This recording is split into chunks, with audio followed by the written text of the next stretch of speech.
영상 두 번째 복음서에 대한 부분들 같이 함께 보고 말씀 나누겠습니다.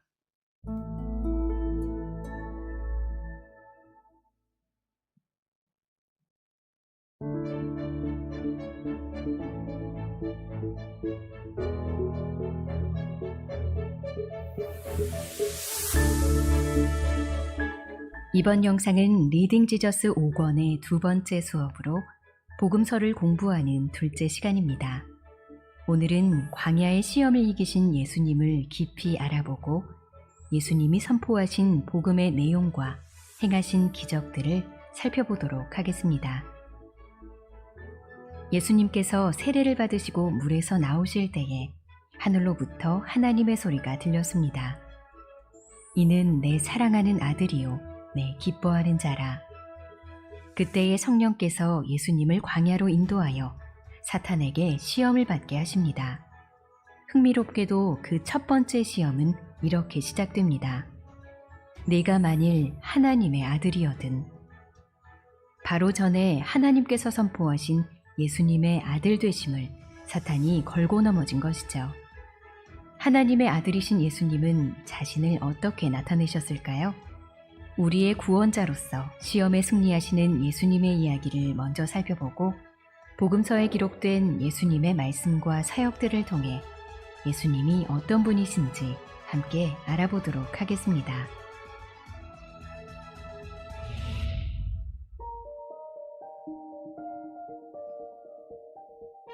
사탄은 광야에서 40일 동안 금식하신 예수님을 세 가지 말로 시험합니다. 내가 만일 하나님의 아들이거든 명하여 이 돌들로 떡덩이가 되게 하라.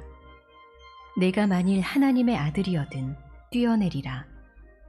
만일 내게 엎드려 경배하면 이 모든 것을 내게 주리라. 예수님께서 받으신 이 시험은 이스라엘이 광야에서 겪었던 경험을 떠올리게 합니다. 그들은 음식으로 불평했고 하나님을 시험했으며 금송아지 앞에 엎드려 절했습니다. 이스라엘은 하나님의 아들로서 애굽에서 노여나 약속의 땅으로 부름받지만 광야에서 실패했습니다. 그러나 예수님께서는 이스라엘이 실패했던 바로 그 자리마다 찾아가셔서 승리하시고 이스라엘의 실패를 극복하셨습니다. 또한 예수님께서 받으신 시험은 먹는 것으로 죄를 지었던 또 다른 하나님의 아들 아담을 생각나게 합니다. 시험의 배경이 되는 광야는 아담이 저지른 죄의 결과였습니다. 아담의 죄로 인해 땅이 저주를 받고 황폐해졌기 때문이죠. 예수님은 참혹한 죄의 결과로 생겨난 곳에서 사탄과 맞서 싸워 승리하셨습니다. 아담과 달리 예수님은 순종하셨고 시험을 이기셨습니다. 예수님께서 시험 받으신 사건은 그분이 우리의 대표자로 우리를 위해 전쟁을 치르신 것을 의미합니다. 마치 다윗이 이스라엘의 대표로 골리앗과 싸운 것처럼 말이죠. 하나님의 아들이시며 우리의 대표가 되시는 예수님께서는 시험을 이기시고 승리하셨습니다.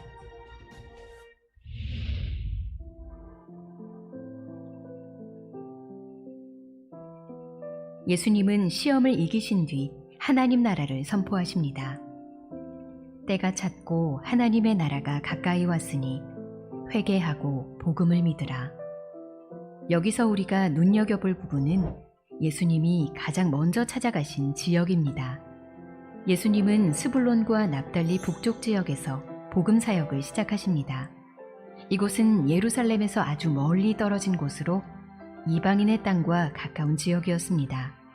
즉, 복음이 예루살렘 중심지가 아닌 소외된 변두리 지역에 먼저 전해진 것입니다.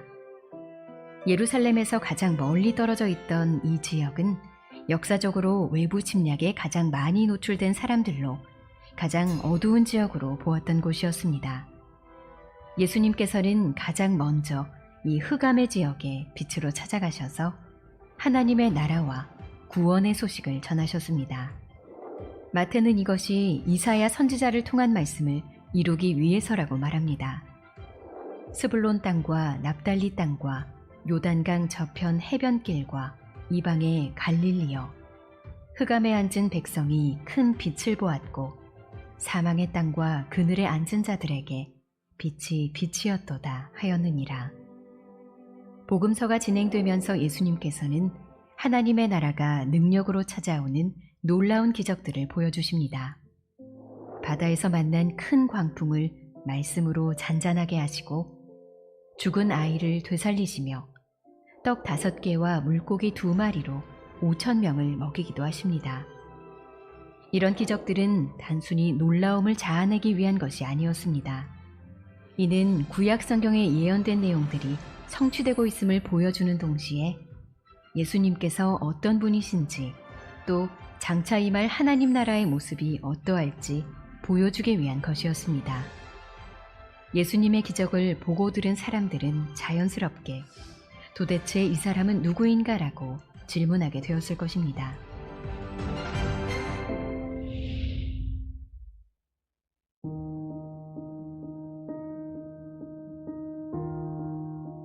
빌립보 가이사랴의 여러 마을을 다니시면서 예수님께서 제자들에게 물으십니다. 사람들이 나를 누구라고 하느냐? 예수님이 누구신지에 대해 사람들 사이에 여러 의견이 있었지만 그중 어느 것도 정확하지 않았습니다. 이에 예수님께서는 그의 제자들에게 물으십니다. 너희는 나를 누구라 하느냐? 베드로는 지금까지 행하신 일들을 보고 예수님이 구약에서 고대하던 메시아임을 깨닫고 다음과 같이 고백합니다. 주는 그리스도시요 살아계신 하나님의 아들이시니이다. 예수님이 곧 그리스도라는 베드로의 고백은 참되고 바른 고백이었습니다. 그리고 이것은 하나님께서 깨닫게 하신 것이었죠. 베드로의 고백을 전환점으로 예수님께서는 자신의 고난과 죽음, 부활에 대해 가르치기 시작하십니다. 제자들은 메시아를 다윗 혈통으로 오시는 강하고 위대한 왕이라고만 생각했기에 기름 부음 받은 왕이 고난과 죽음을 겪어야만 한다는 사실을 이해할 수 없었습니다. 그러나 예수님께서는 이것을 위해 세상에 왔다고 말씀하십니다. 많은 사람들을 구원하기 위해 자기 생명을 대속물로 주는 바로 이 일을 위해서 말입니다.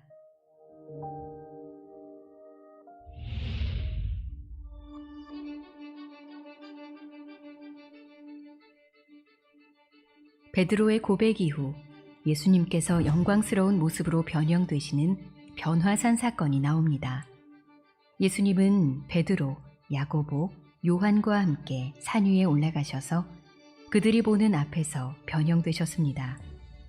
옷이 눈부시게 변했고 예수님은 영광의 광채로 빛났습니다. 이때 예수님 곁에는 2사람이 함께 있었습니다. 구약의 율법을 대표하는 모세와 선지자를 대표하는 엘리야였습니다. 이들은 구약에서 놀라운 기적을 행했던 인물들로 예수님을 예표하는 역할을 하였습니다. 예수님께서는 고난을 앞두고 계셨지만 하나님의 참된 영광을 더 밝히 드러내셨습니다. 이는 내 사랑하는 아들이니 너희는 그의 말을 들으라. 구름 속에서 들리는 하나님 아버지의 음성은 예수님께서 하나님의 참된 아들이라는 사실을 다시 한번 확증하는 것이었습니다. 이처럼 변화산 사건은 하나님의 아들의 참된 영광을 드러내는 동시에 고난 후 더욱 빛날 부활의 영광을 바라보게 합니다.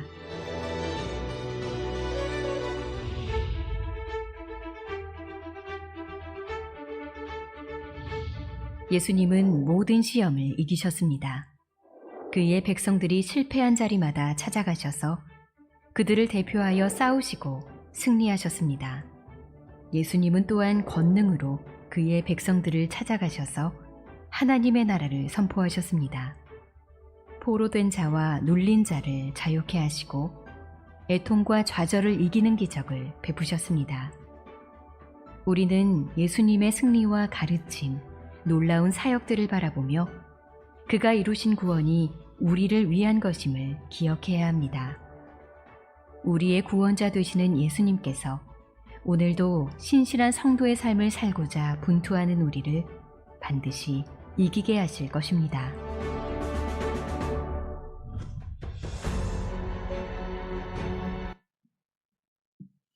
네, 우리는 복음서 두 번째 파트인 마가복음을 이번 주간에 우리 목요일부터 우리가 읽게 되는데요.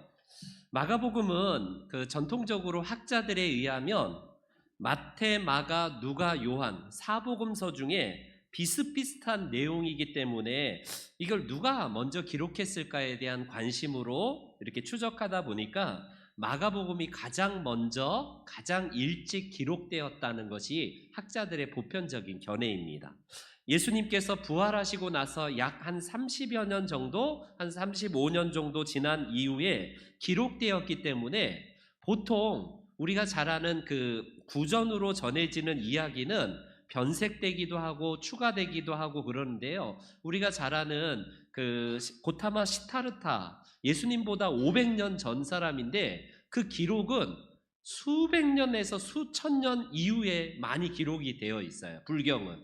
그렇기 때문에 고타마 시타르타의 정확한 그런 것들을 기록하기보다는 미화되고 각색되는 경우가 많은데, 마가복음이 기록될 당시에는 예수님이 살아계실 때에 같이 생존했던 사람들이 있는지라 마가가 이것을 신화화하거나 더 막 무슨 없던 기적을 막 자기가 각색해서 기록할 리는 이거는 전무합니다. 그렇기 때문에 마가의 신빙성은 가장 먼저 기록했고 또 가장 짧은 이런 기록이라는 사실을 우리가 염두에 두면서 읽으면 좋겠어요. 마가복음에는 1장부터 16장까지 비교적 다른 여타 복음서보다 굉장히 짧지만 예수님의 그 설교와 기적에 대한 부분들을 함축하여서 잘 기록했던 성경이 바로 이 마가복음입니다.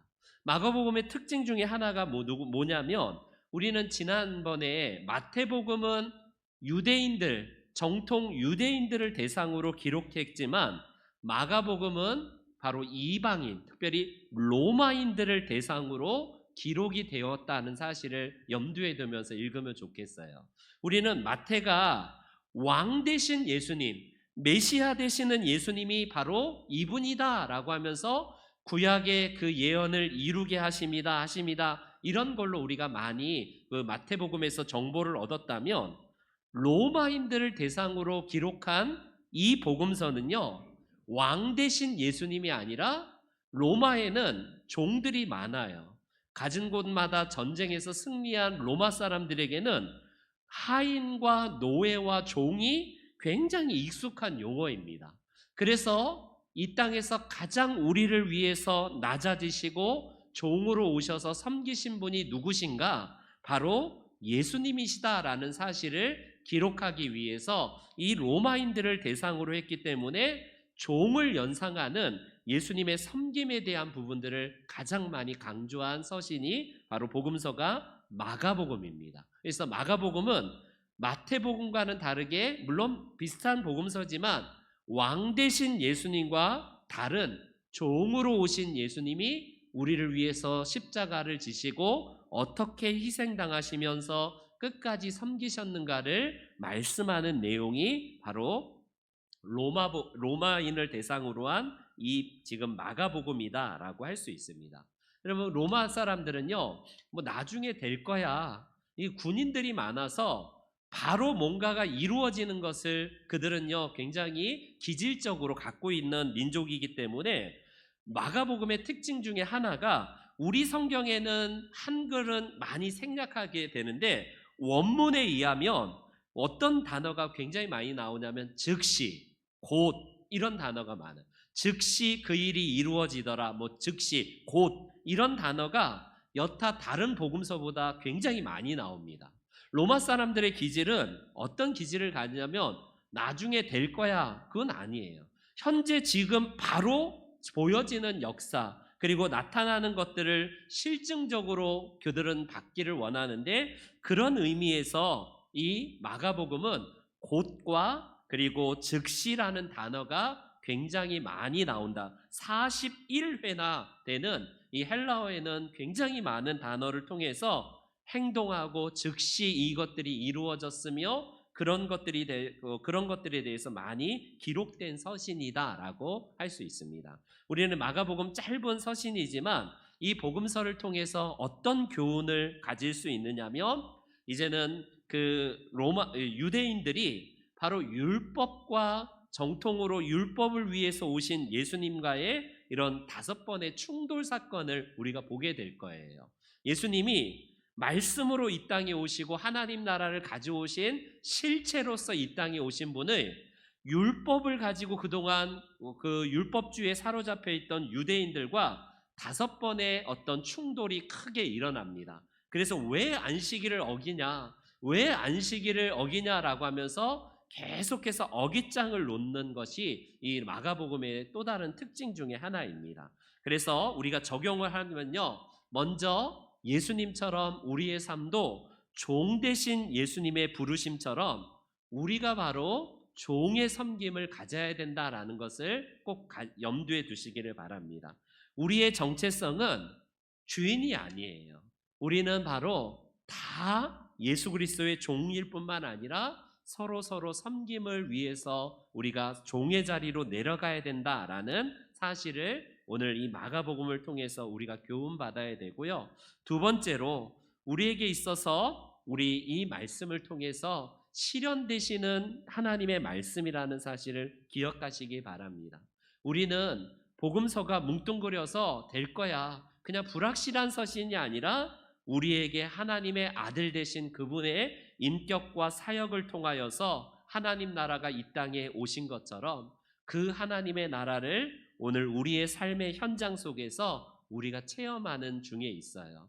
그것은 우리가 하나님 나라에 가서 가장 명확하게 보겠지만 이 땅에서 우리가 살아가는 삶의 현장에서 또 한 주간 직장 속에서 가정 속에서 누려야 될 하나님의 나라이기도 합니다. 이 귀한 은혜의 말씀을 붙들고 함께 통독하면서 이 마가복음에서 주는 은혜를 그리고 그 교훈을 가슴 깊이 새기시는 복된 한 주간 되시기를 주님의 이름으로 축원합니다.